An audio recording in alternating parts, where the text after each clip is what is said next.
Hey, everybody, welcome to another episode of the OIG Roundtable. We have a great topic to talk about today, considering what's going on in the economy and the market and the shifting priorities in payers and plans and money. As always, I got the insight coming in from Matt Kachansky, retired special agent in charge from the OIG, and the retired Northeast UPIC director, and now our payment integrity director here, and Wade McFall, retired assistant special agent in charge from the Los Angeles field office and a manager on our SIU team. And Matt, I want to start with you because this is really kind of on that director's level discussion and that really high level of managing budgets and people and places and things. And as a SAC special agent in charge, you had a budget. You had to stay within that budget, whether it be manpower, whether it be travel, whether it be equipment, training, whatever it may be, budget to pay for people to go to training and things of that sort. And even more so at the UPIC, we talk a lot about this. 20 line items for a budget, and you've got to break all of that out, and each thing is its own line item, and the complexities of dealing with that.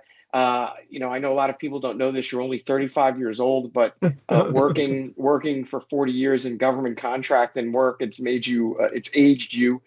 Wade is only 30, and look what it's done to him. So there are a lot of challenges, and part of that is when we talk about budget cuts or stagnant budgets, which is similar, because a stagnant budget doesn't let you increase the work. It doesn't let you increase people. It doesn't let you necessarily invest in tools, technology, and the like. But you've got to prepare for budget cuts. And from the payer side, you've got to think about budget cuts in the global sense. You've got to think about, does a budget cut also come with reductions in force? Does it come with outsourcing work? Because sometimes bringing in a company like Advise can be a cheaper way to do the same thing.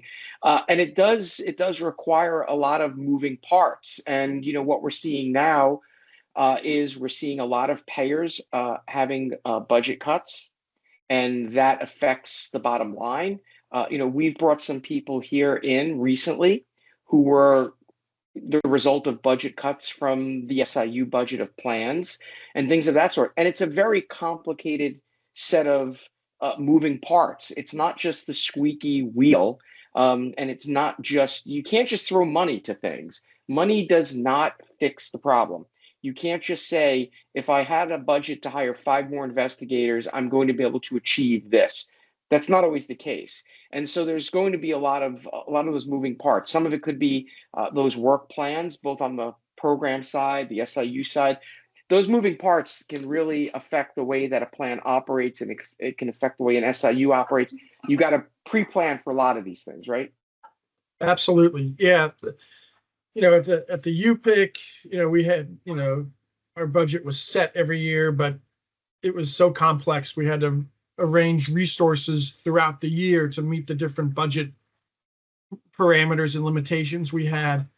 But, looking at, potential budget cuts in, Medicaid or even on the commercial side, and you've got to look at it from several different ways. One is, where are these budget cuts going to be made? Is it going to be made, to the plan's, interior in terms of getting rid of people, getting rid of programs, or are they going to be cutting the fee schedule of the providers? Is that where they're going to be targeting these budget cuts?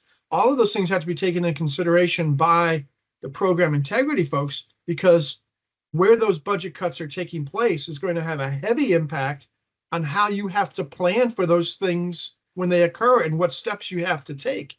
If they're going to be fee schedule cuts or cutting specific types of procedures because they're not going to be covered anymore, for a program integrity, you've got to figure out, okay, these doctors, they're not going to be able to bill or make as much using these codes, or these codes are going to be uncovered. Where are they going to be making up that revenue? Where are our vulnerable areas where they're going to start billing more so that they don't lose revenue just because there are budget cuts at the plan? They're going to be trying to not have budget cuts themselves. And for the SIU internally, if there's budget cuts, you've got to cut people, or you've got to cut, tools or training or wherever it may be. You've got to plan for those things in terms of where are we going to put the resources that are left to the most impact. While you can never do more with less, and we'll see that's a Wade, you have to maximize what you can do with what you've got left. So you've got to really look at where is the plan's money going. So we got to put our resources into that. What are some alternative ways we can do our jobs? Rather than maybe pay and chase, we put more resources into prepay or work with enrollment to keep the bad providers out or get them out easier. Those types of things all have to be done when you're planning on having to do your job with less resources.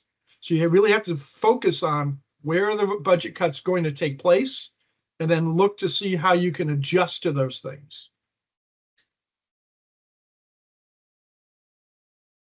So, Wade, Matt brought up something great, right? He brought up your favorite phrase or your most hated phrase, which is we have to do more with less. And, the example I love is what we just talked about. If you have people on your SIU team and you have an investigator that's working 30 cases and you have a reduction in force or a layoff and you lose 3 or 4 investigators, something has to happen to the cases for those investigators. Those cases either have to be re-reviewed for closure or they have to be given out to other people. If you have a team where you have an investigator who's like maxed out at 30, giving them more cases is going to result in them doing less with more, right? So, there comes that point where you have to make a decision about, you can't do more with less. I even would argue you can't even do the same with less, because if you have an investigator with 30 cases and you have someone leave and they're already maxed out at the 30, they're barely going to be hanging on to those 30. So, there are some obviously efficiencies. We could, let's talk about that. But, I know you hate that phrase, and I know that you've experienced it when, as an ASAC, even on some of the contract work that you've done here. It's just kind of a general problem where you can't, more with less doesn't exist. And anybody who says you could do more with less, it then requires potentially investments in other things to streamline efficiencies and kind of get that work done. Yeah, it's kind of, that statement it's kind of like a thorn in my side. I agree with you 100%. You can't, it doesn't make sense. You can't do it. It's just like business speak. It doesn't work, but it does mean that you have to like maybe take a different approach or pivot in some ways where it can't be business as usual. And it could be that maybe there's some new technology, maybe AI implementation or something like that you can try and implement, although a lot of times that's going to cost. So you can't bring on like a new tool of some sort because that's going to cost and you're already in a deficit of funding. But it's more like if those things are in place and you can just take another look at it as within the back of your mind that we are in a spending deficit or budget issues, however you want to word it. And maybe it's just looking at shifting responsibilities. Maybe instead of all the investigators that you have left, if you had to let some go, but instead of them just working the cases the way they have been, maybe, we have certain people on different teams that excel in certain areas, like excel in Excel, like they're wizards with running stuff through Excel. So maybe looking at shifting responsibilities where those guys or girls that are really good with Excel, maybe that's what they focus on instead of working the cases, like everybody having the same responsibilities. That might be a way to appear to do more with less, even though it's still that statement. But I think also maybe the statements of work have to be kind of revisited, and maybe the thresholds have to be changed. Maybe if you're looking at ROI, trying to keep the ROI up when you have less to work with, maybe you're not working $1,000 cases. Maybe those are no longer part of the standard operating. We just don't touch anything below whatever X amount of dollars, $5,000.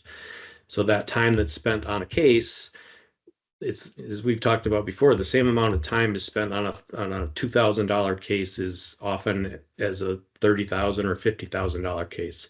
So maybe we just have to cut those lower threshold cases and say because of the situation we're in, we just can't work those anymore. And maybe that means changing the statement of work or editing it in some way, but I think that's one way. If you're looking really at ROI, it's the time spent on those low dollar cases. It just doesn't pay out at the end.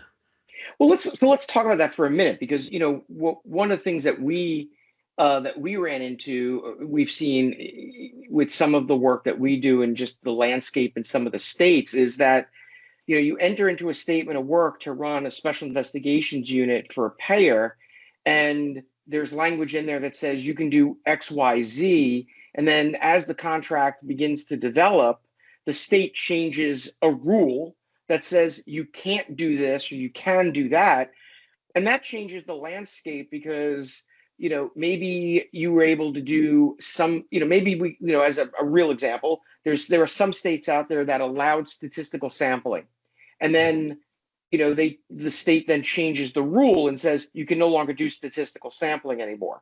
Where when you had statistical sampling, you could do a sample of 100 records, right? We use rat stats, we do the minimum data set, we follow the program integrity manual, chapter 8, we do all the things that we're supposed to do.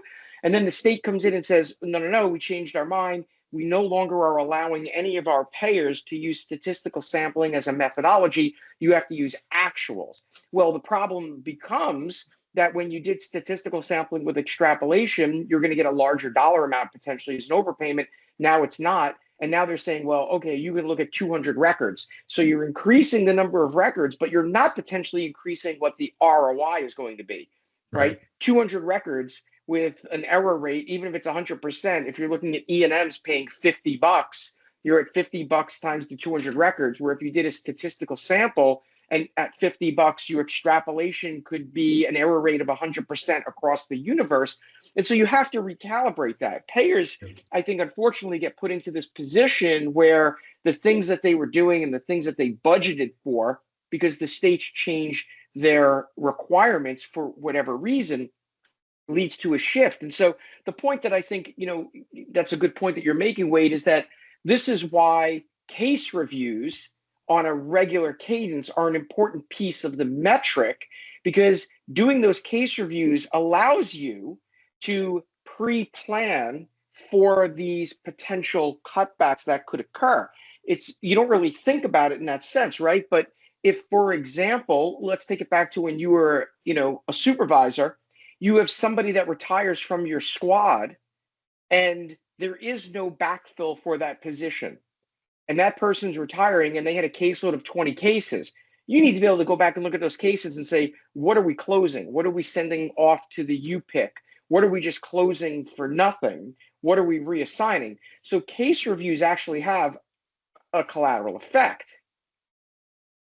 Yeah, and you should at that point have a good idea of what the rest of the squad's caseload looks like. So just for easy comparisons, if everyone has 20 cases and they're somewhat sorted by value or importance of keeping them open, if it's patient harm, that whole thing, but they should be categorized as we have to work this versus these are ones that are backburner that we could close.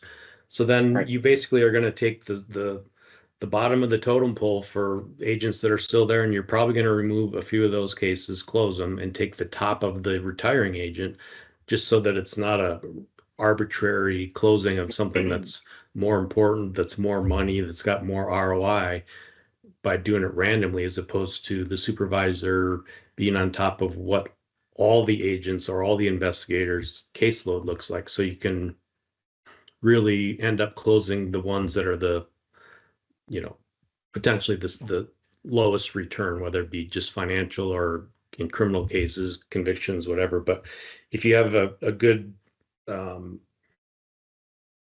of overview on what everybody's caseload is like, it shouldn't be that hard to figure out which ones you have to close out. And just to move that into the SIU space, part of that metric also involves an understanding of, do we have to recalibrate our thresholds of cases, right? Because the only way you're going to do more with less is by working lower hanging fruit cases, right? I mean, this is in the early days of the healthcare strike force, right? The original strike force, which started in Miami, it was the lowest hanging of fruit.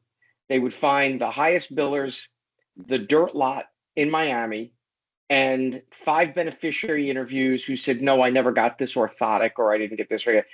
But and boom, lowest hanging fruit. It wasn't always the $500 million case. They were doing a lot of cases that were fairly low dollars, but they were quick hits. It's the only way you're going to be able to do more with less is because you lowered the threshold for the quality of the case. It doesn't mean it's not a good case. There's I think a difference between a good case and a quality case. You can have 100 really good cases. That's a death by 1,000 paper cuts, right? Because it's a lower quality on the investigative needs and things of that sort. Yeah, but I would argue also, not saying I disagree with that, but in the SIU world where the ROI is more strictly looking at funds returned as opposed to OI or strike force cases where it's criminal actions or court actions. So hitting those low hanging fruit, you'll get a lot more convictions. But hitting the lower dollar cases in an SIU, where you do have to spend all that extra time just for the $2,000, as opposed to maybe you spend more time looking for that $800,000 case or the 500,000 or even 100,000, whatever the parameters are. But the time spent on those is going to get you higher ROI as opposed to the $1,000 cases, the $2,000 case. Yeah, fair enough, and that's always going to be part of that metric of trying to figure that out, right? At the OIG, ROI wasn't always actual dollars; it's perceived dollars, and no one should ever think that. When a provider gets a criminal conviction and has $1 million restitution order, where it's the $1 million may not be there. It could be an empty judgment, right? ROI could be a little bit less tangible than it is in the SIU space. So, Matt, I want to go to you to kind of close this out, because part of this is, this whole premise of taking a yearly review, or we'll call it a work plan, whatever you want. We talked a couple of weeks ago about, on the OIG side, we talked about these management implication reports. We talked about unimplemented findings and things of that sort. And we talked about the importance of that in the SIU space. But, part of this is it's also a good time during budget constraints to look at your program vulnerabilities and maybe look at your medical policies and take a look and see where there's a misalignment that could exist. Yeah, that's exactly right. I just remember during COVID, when we were with the UPIC, all of those, a lot of things got waived. A lot of criteria for coverage, a lot of things got waived to allow better and easier access to care. We at the UPIC, we looked at those things and created our plan for data analysis based on those potential vulnerabilities, like the end of the 3-day stay requirement in a hospital before you go into a skilled nursing facility. That was waived. So we built some, data models on that waiver to see, well, who's popping up as taking really big advantage of those things. So that was that type of planning.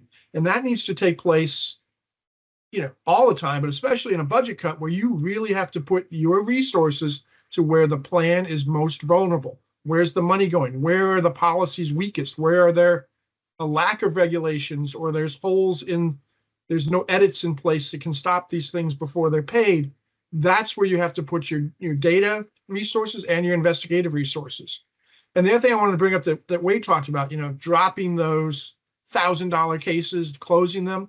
There are alternatives to that as well, where, okay, these providers, they got overpaid $1,000. Maybe just send them a letter. Hey, we saw this. You're out of the norm for your peer group. We're going to keep watching you. So please change the way you bill. So then your resources could be on, let's see what they do over the next year. And then you've got knowledge, intent, a bigger overpayment. And that might be a better case a year from now than it is now. And you're not wasting any resources other than putting out a model, a templated letter. Right. What you're really talking about, it's almost like a shot across the bow. Yeah. Where you let the provider know. I mean, I don't have a better term for it, but it's like you let the provider know, hey, we're letting you know that you are an anomaly, right? You're an outlier to your peers. Here's what we've seen. Here's why we see it.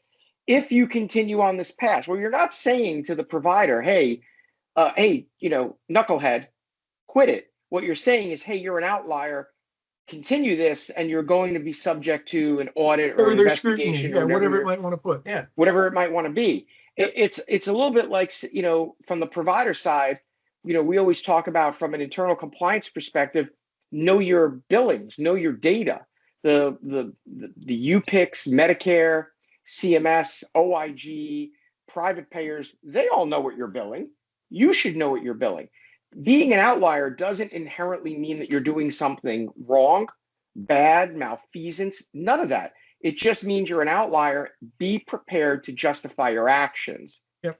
after the fact. So, yeah, there are some ways. I think one of the things, too, just kind of close this out, that people tend to think about is, well, if you had better tools that can stop this fraud or detect it, if we had a reduction in force and we lost people, we'd be able to make it up with an investment in technology. The answer to that ultimately is that investments in technology will always be there. There's always going to be a need to have the best tools out there. The best tools, by the way, aren't always the flashiest, right? People don't always need all the bells and whistles. Sometimes they just need some basic data analytics to be able to do what they need to do. But there's an important piece of that if you're going to reduce your staff and you're going to bring in that technology, your technology has to be vetted, that it's going to work, it's going to get you the things that you need it to do. And there's a cost for that. And the cost for the replacement of people might exceed the cost of the people. And so you have to have that balance of, is the tool that we're looking to get going to be the result of what we need? Is it getting us the answer that we need? So it's a very fine line. We're seeing it. We're seeing a lot of movement. Plans are cutting back on staff. There's reductions in force. We're seeing that. There's a huge glut of qualified people on the market right now. We're seeing resumes on nearly a daily basis. I'm getting unsolicited resumes on almost a daily basis from people that worked at CMS, for example, who had lost their jobs and things of that sort. So there are tons of qualified people out there. The problem is there may not be budgets to be able to support what these people are expertise, what their expertise is. So it becomes a challenge. But, the takeaways are, planning will help you with being able to be ready for when that happens, because it's cyclical. There's going to be an instance where the plan that you're with is going to have a budget cut for whatever reason. And there's going to be a need for you to be able to figure out how to recalibrate. So, knowing that you have good technology, knowing that this is going to happen, and having your vulnerabilities addressed as best you can, knowing that you cannot do more with less. I think Wade stays up at night twitching when he hears do more with less, because I know it's one of his favorite. How many times did you hear that from OIG headquarters? All the time. Yeah, all the time. It's just not, how do you do more with less? It's just not, you can only fit so many pounds of poop in the bag. You can't put 10 pounds of poop in a 5-pound bag. You can only put 5 pounds of poop in a 5-pound bag. Anybody who thinks you're going to squeeze in, maybe get 5.5 pounds, but you're not getting 10 pounds in. So yeah, you have to, these are important pieces. And that's why, that's why the file case reviews, speaking to your team, understanding what thresholds are, looking at those statements of work and seeing when a change in regulation occurs, how does that affect the statement of work you have with your organization, right? They're statements of work. Payers have them to do business in the state. If it's a Medicaid payer and they've won a contract, there's a statement of work that outlines what the requirements are for payment, SIU, all of that stuff. When there is a change in regulation, does that trigger a change or a review in that statement of work? And how is that going to affect the operational part of payment integrity? So lots of moving parts. It's not just a matter of sitting down at your desk, working a case, and then just being done and moving on. It's, there's always a lot more to it. So we're going to keep up with looking at these things. We discuss this internally all the time. We discuss this with not only our payer clients, we discuss it in the industry, LinkedIn. We talk about this all the time. These are hot topics right now, because you see it's not even so much about, oh, this provider was billing for skin substitutes. It's, this provider was billing for skin substitutes. How are we going to have the staff to investigate it? Yeah. Right? So it's a twofold process. So we're trying to find novel ways ourselves here to do that. It's not that we're doing more with less, but we have, we still have to meet the metrics that the states put on us as the SIU for our outsourced plan. So good stuff. We're going to keep on with it. So Keep on keeping on, guys. It's good to see you as always. For those of you that join us every week, we appreciate it as always. Newsletter comes out every Friday. Advise, advizehealth.com. Sign up for that newsletter. LinkedIn Live coming out very soon. Our monthly LinkedIn Lives. We've got a bunch planned through the next 5 or 6 months, I think. So we've got a whole bunch of those. Again, Spotify, YouTube. It's a way you can get caught up on previous weeks of the OIG Roundtable. And as always, we appreciate everybody taking the time. And until next time, we'll see you on the next OIG Roundtable. Have a good one, everyone. Thank you. Thank you all.